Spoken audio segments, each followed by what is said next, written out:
Today we're going to talk about one of the most important things that you can do for your body.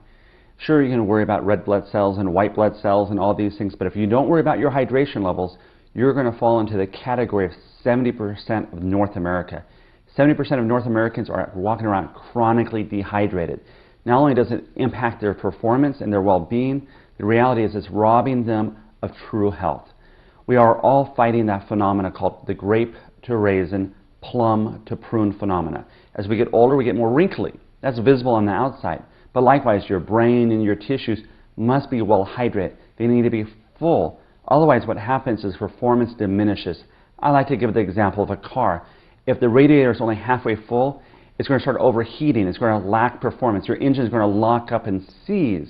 Well, what happens for the body is dehydration, increased heart attacks, increased strokes, but more importantly, more headaches, more aches and pains, more tenderness, more fibromyalgia type symptoms, more just unhappy in the body. The earth is about 70% water. You should be too. When we're born, we're about 78% water. And what's interesting here is as we get older and older and we gain more body fat, our hydration levels drop because fat and lean muscle, which one has more moisture?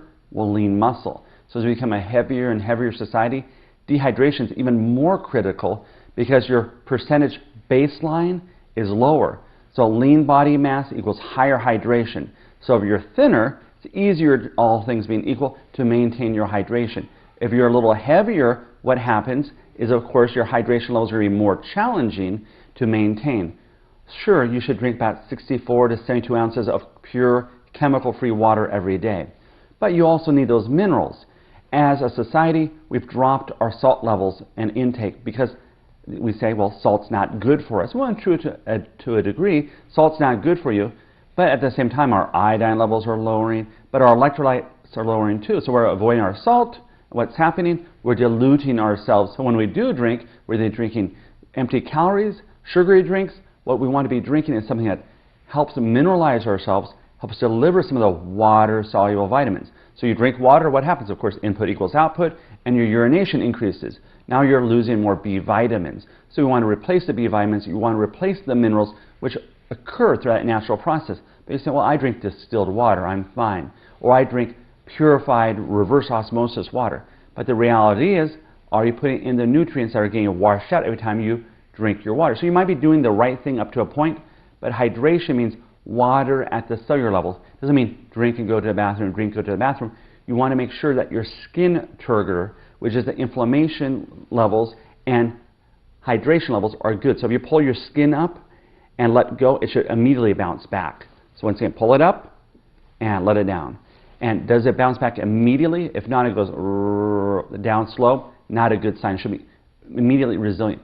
Compare it to a friend, person next to you, someone about the same age, so you have the same natural skin turgor, and say, who's better at the hydration levels, all things being equal? You'll be saying, whoa, I'm not doing so good, or oh, I'm doing better than that person. So once again, skin hydration is important, not only from a complexion perspective, but depending on how wrinkly and dry your skin is. Remember, grape to raisin, plum to prune. What's happening on the inside of your body? Are you running constipated? Do you have aches and pains? Do you have fatigue? Well, the reality is we're born about 78% water and it starts dropping from there. And we start, of course, pruning up on the inside and outside. And symptoms, of course, include more joint pain because you need, of course, cushion. Now imagine a joint for a second here and there's not enough moisture there. It's going to be more bone on bone. Once again, more hydration, more natural shock absorption. Likewise, constipation, skin problems, just general discomfort and lack of clarity or headaches. Once again, if you think of your hand and it's really, really super tight, what color is inside of my hand right now? It's white because it's not getting enough circulation. Your blood will become thicker. Your tissues will not be removing the toxins as well without enough water, without enough hydration, which means the minerals, the B vitamins all together. With as little as a 1 to 2% drop in your hydration levels, you will start feeling more tired. You will feel weakness. You will feel washed out, even sometimes flu-like or hot or sweaty, or maybe not even sweaty when it's really bad. You just kind of feel like, wow, I feel hot. My sinuses are perturbed. Or you might be prone to more illnesses. Why would you get more illnesses with dehydration? Because dry membranes, dry nose, dry mouth, dry lungs, guess what? It's like cracked skin. You wash your hands, your skin is cracked. Ouch, that hurts. Or it's chapped or chafed. Well, likewise, the bacteria and viruses want to enter your body. It's like leaving your door open. When you're dehydrated, you are much more susceptible. So during a cold and flu season, not only, of course, are people more sick, but why are they more sick? Well, there's not enough vitamin D, so of course you want to increase your vitamin D levels, but important is you turn on the heat. When you turn on the heat, humidity drops and your membranes dry. You need to drink more and more liquids. But who wants to drink just water, which doesn't have the minerals, that doesn't have the B vitamins, which are getting washed out? You want to have something with a little taste, a little flavor, but not full of sugar. So you want to look at hydration at the fundamental level of doing it well. So once again, blood viscosity, also your brain. They did research in children. They did research in elderly. I think they should do some research in the middle of that category too. But they showed that children that were underhydrated underperformed at school. They had more concentration problems, more attention issues.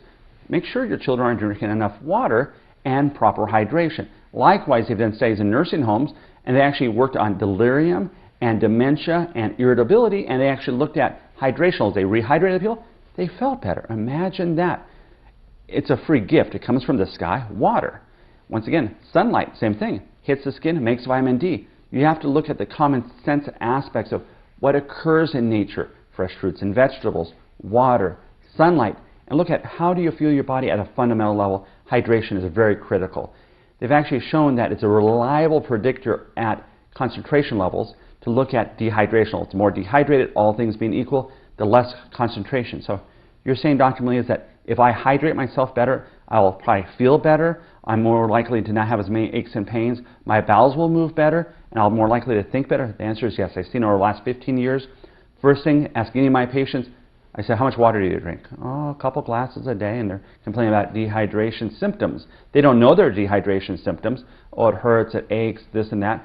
Try water. Then you're going to add, of course, a good multivitamin. You're going to add things like vitamin D, which have been shown to be low.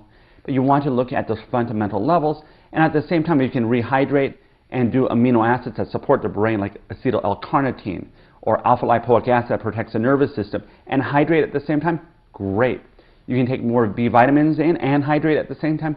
Great, because B vitamins are water soluble. Likewise, tyrosine, critical for adrenaline, noradrenaline, critical for your adrenal glands and your brain. So once again, you want to support your body. And remember, lots of these things are getting washed out every time you drink normal water. So you want to drink something that rehydrates you at a fundamental level. And let's look at magnesium for a second here. Magnesium is a mineral. It's water soluble, but it's required for 300 different enzyme pathways in your body. Also, magnesium is a natural muscle relaxant. Calcium contracts my arm. Magnesium relaxes it. So once again, contract, relax. So once again, what you're looking for is the contraction's calcium, magnesium's relaxation, and magnesium for muscle tension, for energy production at the mitochondria, which these are little dynamos within your cells, are critical for feeling well, being energized. So you need to have magnesium for that and many other pathways. Also helps with blood pressure, helps your bowels move, and you want to have 2 to 3 bowel movements a day. You're saying, wow, I'm rehydrated now. Now I'm having 2 or 3 bowel movements a day, and they're a little on the looser side. That's good, because if you're running constipated, you're going to have a dry stool. And well, what happened to all that moisture? Well, if you've ever been constipated, you know, well, that's a hard stool. Well, the moisture gets reabsorbed. You're reabsorbing your toxins and your poisons. 2 to 3 bowel movements a day, that's the goal. If you've ever had children, you know, you feed them, they go to the bathroom. It's called the gastrocolic reflex. You feed the tummy, makes room. Once again, very important. In addition, you want to look at potassium. Many of us don't consume enough potassium. And potassium is critical for heart function, nervous system function, the processing of carbohydrates, and nerve impulses throughout our body. If you're feeling muscle weakness, kind of washed out, you might not have enough potassium. Of course, if you're taking drugs which have an effect on potassium, talk to your doctor. But for the average person, you need more potassium. We're a potassium deficient society. And to contrast that, the average American consumes twice as much sodium, salt, as potassium. Healthy vegetarian, so a vegetarian person consumes 5 times more potassium than sodium. So it's a big shift, about tenfold. To the average person, more sodium, less potassium. To a healthy vegetarian, a lot more potassium, very little sodium. So you really want to look at cardiovascular health from that perspective. Hydration. So if you want a healthy mind, healthy tissues, look as young as you're starting to feel because now you're better hydrated.